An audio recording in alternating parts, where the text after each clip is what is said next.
Zohar നവചേതനയുടെ ആഭിമുഖ്യത്തിൽ ഓണോത്സവം 2025 അരങ്ങേറി. സോഹാറിലെ അൽമുൽത്തക്ക ഹാളിൽ വെച്ച് നടന്ന പരിപാടി നാട്ടുത്സവത്തിന്റെ ആവേശം വിതറിയാണ് മുന്നോട്ടു പോയത്. ആഘോഷാത്മകമായും വൈഭവത്തിന്റെ നിറവിൽ കൊണ്ടാടിയ പരിപാടി വലിയൊരു ജനാവലിയുടെ സാന്നിധ്യത്തിൽ വിജയം കുറിച്ചു. പരിപാടിയുടെ ഉദ്ഘാടനം റെജി വിശ്വനാഥ് നിർവഹിച്ചു. പ്രോഗ്രാം കോർഡിനേറ്റർമാരായ സുബിൻ ബാലകൃഷ്ണൻ, പാർവതി രാഹുൽ എന്നിവരെ കൂടാതെ നവചേതന പ്രസിഡന്റായ അനീഷ് എരാടത്ത്, സെക്രട്ടറി ഹരികൃഷ്ണൻ എന്നിവരും ചേർന്ന് വിളക്ക് കൊളുത്തി നിർവഹിച്ചു.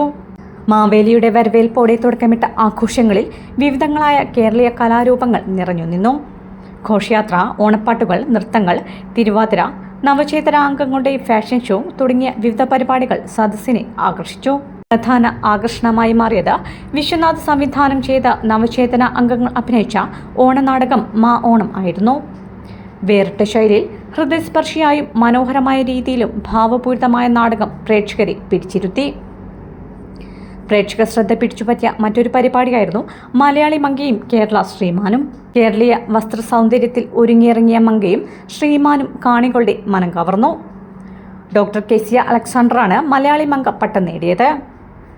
അരുൺ വേണുഗോപാൽ കേരള ശ്രീമാനായി തിരഞ്ഞെടുക്കപ്പെട്ടു. വർണ്ണാഭമായ പൂക്കള മത്സരവും പരിപാടിയിൽ അരങ്ങേറി.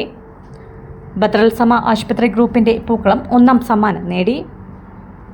അനീഷ് ഏറാടത്തിന്റെ നേതൃത്വത്തിൽ ഒരുക്കിയ ഓണസദ്യ എല്ലാവർക്കും ഇഷ്ടമായി. ഓണത്തിന്റെ ആചാരങ്ങളും സംസ്കാരവും ഒരുമിച്ച് കൊണ്ടുപോകാൻ നവചേതന നടത്തുന്ന ശ്രമത്തിന്റെ ഉജ്ജ്വല ഉദാഹരണമായിരുന്നു ഓണോത്സവം 2025. സോഹാറിലെ മലയാളി സമൂഹത്തിന് ഒരിക്കലും മറക്കാനാവാത്ത ഓർമ്മയായി തീർന്ന ഈ ആഘോഷം എല്ലാ തലങ്ങളിലും വിജയകരമായി സാക്ഷാത്കരിച്ചു.